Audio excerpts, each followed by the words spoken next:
Et coucou les amis, j'espère que vous allez bien. On se retrouve aujourd'hui pour une petite créa de Noël. Cette année, je n'ai vraiment pas fait grand chose, juste 2-3 petites babioles pour des copinettes qui, quand vous regarderez cette vidéo, devraient l'avoir reçue, car je les ai envoyées la semaine dernière. J'espère qu'elles ne seront pas trop déçues. À mon anniversaire, mon fils et mon mari m'ont beaucoup gâtée. Je souhaitais avoir un médium qui me faisait de l'œil depuis un petit moment et je l'ai eu, les filles. Je vous en ai parlé il n'y a pas si longtemps. Du coup, je vous laisse me dire en commentaire si vous vous en rappelez ou si vous avez une idée. Et là, pour l'instant, je ne vous en dis pas plus. J'essaierai de vous faire une petite revue avec. Donc j'en reviens à mes moutons, voilà, ou plutôt à mes cadeaux d'anniversaire. J'ai également eu des tampons des sœurs Chou, et donc pour cette réalisation en mode détente et partage, je me suis servi de la planche pomme de pin de la dernière collection It's Always Tea Time. Et dans cette réa, je voulais ajouter ma petite touche personnelle, donc j'ai décidé d'ajouter 2 suspensions. La première, c'est la petite déco Père Noël, et la seconde, la boule et son petit nœud. Donc c'est parti, je vous explique un peu. Hors caméra, j'ai d'abord dessiné mon Père Noël, ensuite la boule de Noël et son petit nœud. Je suis venue tamponner les éléments qui m'intéressaient de cette superbe planche.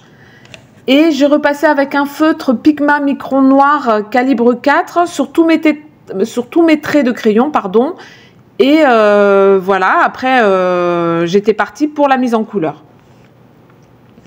Pour le bonnet de mon Père Noël, j'ai utilisé ce très beau rouge vif et lumineux qui est une couleur froide, transparente et non granuleuse. Pour le pinceau, je ne peux pas vous donner la marque parce qu'elle s'est effacée.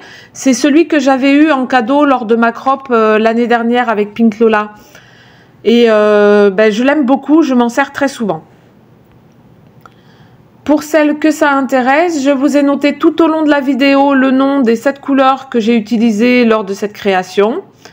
Et pour l'heure, là, comme vous le voyez à l'écran, je vais mélanger la couleur complémentaire du rouge, qui se trouve être le vert, pour porter l'ombre à mon bonnet et ainsi travailler mon dégradé pour donner du volume à celui-ci.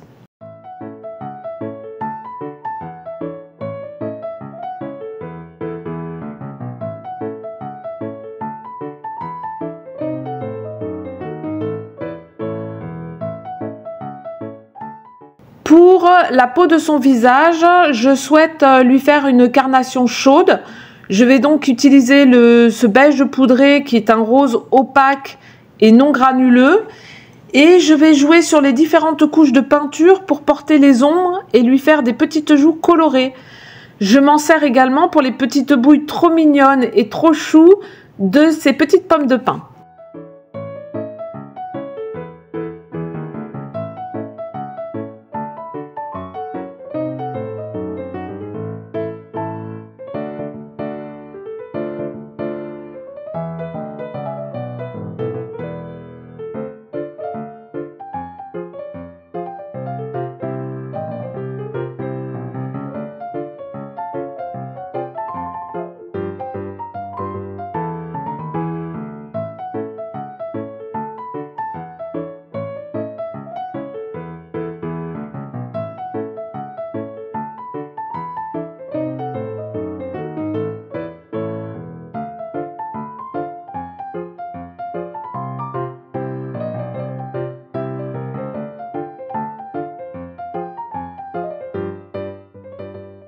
Pour les écailles des pommes de pin, je ne sais pas d'ailleurs si ça a un nom. Si quelqu'un le sait, je veux bien qu'il me dise en commentaire.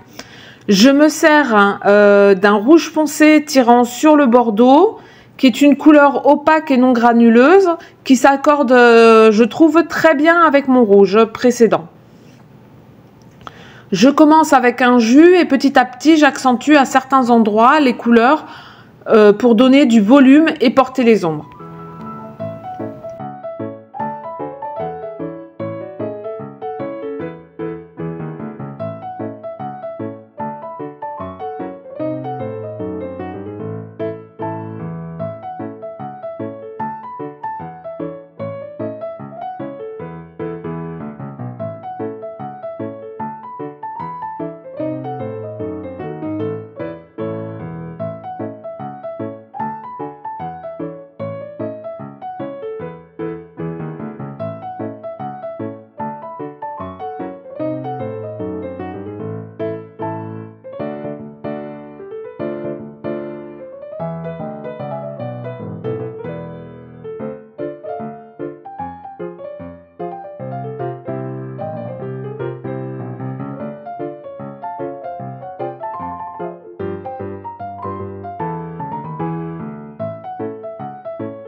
Pour sa barbe, la fourrure du bonnet et le petit pompon, je vais me servir d'une aquarelle qui s'appelle Sommet éternel. La base de cette couleur est un bleu très doux et une fois sec, elle donne un blanc bleuté que je trouve super sympa pour donner des effets cotonneux et notamment peindre la neige.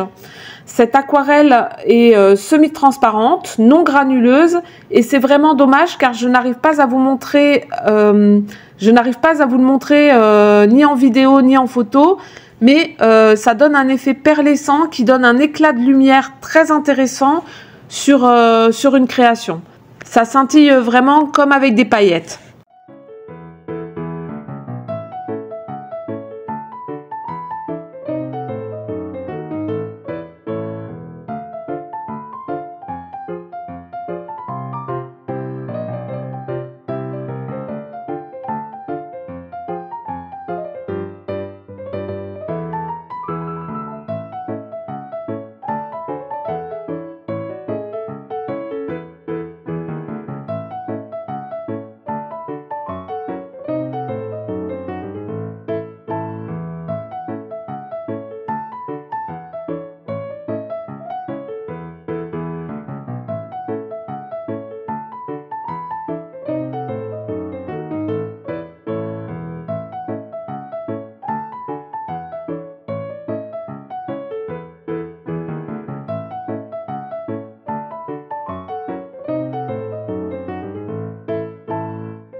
Pour les feuilles de houx, le nœud et la feuille de chêne sur notre petite pomme de pin, je vais travailler avec deux verres.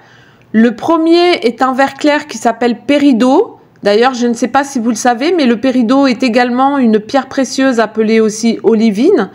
La personne qui a créé cette aquarelle a été inspirée par des reflets verts et jaunes dorés qui se révèlent sous la lumière. Pour celles que ça intéresse, je vous mets un lien en barre d'infos sur les propriétés, la valeur, la signification et la guérison du péridot. Cette couleur est un peu granuleuse, transparente et également perlescente. Pour le deuxième vert, j'utilise exactement le même qu'au début de la vidéo. Il s'agit du vert oxyde de chrome qui est une teinte plus foncée qui s'accorde, je trouve, parfaitement avec l'autre vert. Ce beau vert terreux et monopigmentaire, c'est une teinte opaque et non granuleuse et elle me permet toujours et encore de porter mes ombres.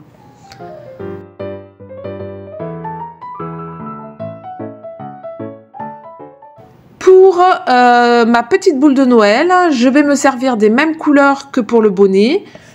En tout premier lieu, j'humidifie toute ma zone de travail. Je commence avec un jus de mon rouge de pyrrole et petit à petit, j'accentuie la couleur à différentes zones en laissant des petits espaces entre guillemets blancs parce que c'est pas vraiment blanc hein, vu que j'y mets quand même un petit peu de mon rouge très dilué. Et comme ça, je peux donner des effets de reflets à ma boule de Noël.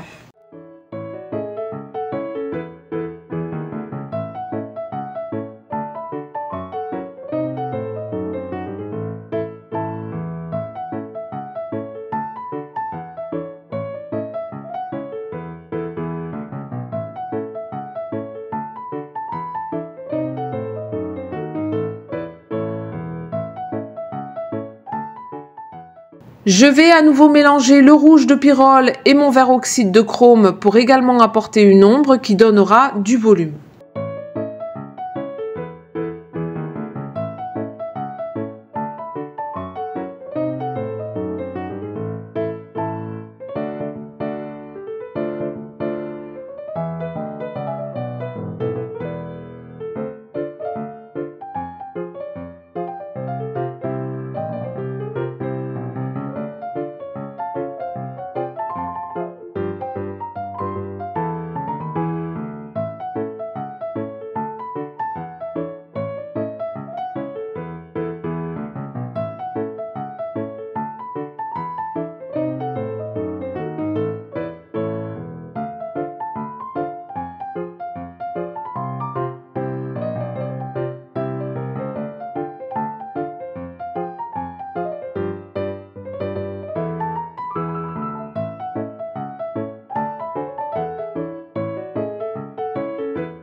Pour le feuillage, je me sers de deux couleurs qui sont déjà sur ma palette, le rouge cadmium foncé et les deux verts, mais je vais également ajouter cette couleur Orchinacridone de Sennelier, qui est une de mes couleurs chouchoutes. Ce pigment est un jaune doré à faible coloration qui rehausse n'importe quel mélange, je trouve.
Pour les ailes de ma pomme de pin et la pièce métallique qui permet de suspendre nos décos, je vais utiliser l'or d'Isaro.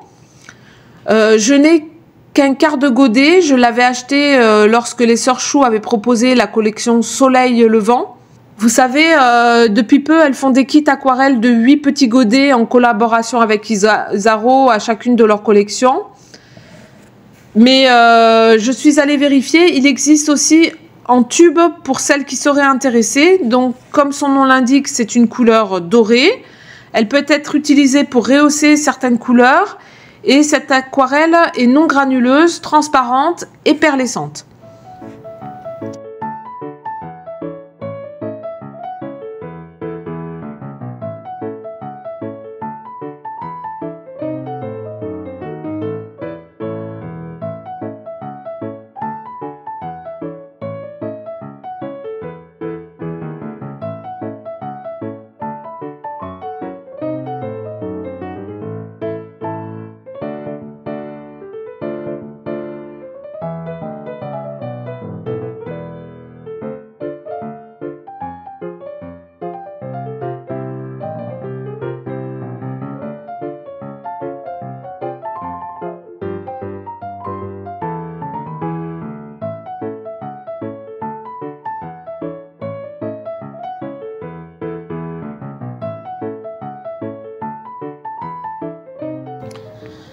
J'ai eu beaucoup de mal pour mon fond, pour la bonne raison que je pensais avoir acheté un carnet 100% coton. Et j'ai eu un petit doute déjà quand j'avais fait l'aurore boréale que nous proposait Kim dans son challenge. Et puis après, plusieurs réalisations et en ayant discuté un petit peu avec Nini, qui est une de mes abonnées. D'ailleurs, si tu passes par là, je te fais de gros bisous. Je me suis posé des questions et une fois que la forme était un peu revenue, je suis allée vérifier sur ma facture et le site internet et j'ai mieux compris pourquoi les fusions ne se faisaient pas très bien. Donc, ce petit carnet aquarelle Fabriano, que j'ai acheté là il y a quelques temps déjà, comporte 25 feuilles de 300 grammes avec seulement 25% de coton. Donc forcément, même s'il est bien, il ne me donne pas du tout le même résultat que j'aurais eu avec un papier 100% coton.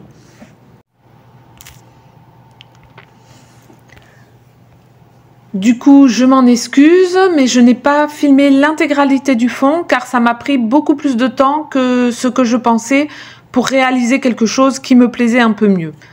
Là, j'étais déjà à 1h46 de rush et quand les vidéos sont aussi longues, ça entraîne des difficultés pour stocker et pour faire le montage vidéo. Du coup, je vous explique un peu. J'ai continué à travailler tant bien que mal avec les mêmes couleurs au même endroit en essayant de réaliser de jolis fondus et de porter quelques ombres. Et comme je n'arrivais toujours pas à obtenir ce que je souhaitais, j'ai accentué les choses avec mes crayons aquarellables. Ainsi, la barbe, je l'ai améliorée avec un bleu gris. Je suis venue retravailler un petit peu le nœud au-dessus de la boule car en faisant mon fond, j'avais altéré mes couleurs. Donc pour cela, je me suis servi d'un vert de mai et un vert sapin. Et pour le fond, j'ai retouché avec quelques touches de jaune qui se nomment milieu chromé et l'autre qui s'appelle chrome profond.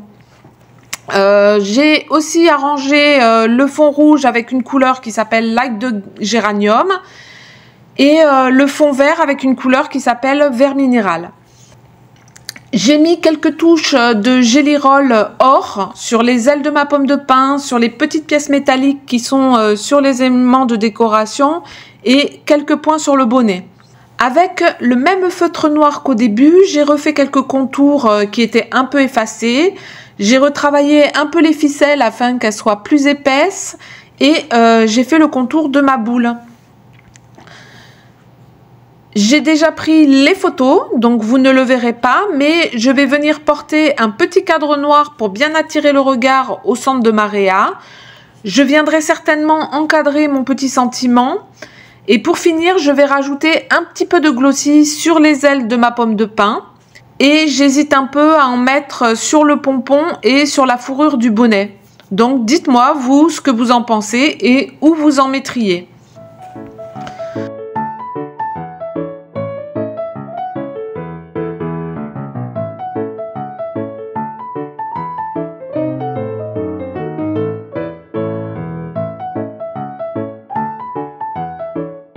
Voilà les amis, j'espère que ma petite vidéo vous a plu. N'hésitez pas, si vous avez aimé, d'appuyer sur le petit pouce en l'air, ça me fera plaisir. Et ce qui me plaît le plus, c'est de vous lire. Donc si vous avez le temps, un petit mot pour me dire ce que vous en avez pensé, ça égayera ma journée. Je vous laisse, prenez tous bien soin de vous et puis je vous dis à bientôt. Bye bye.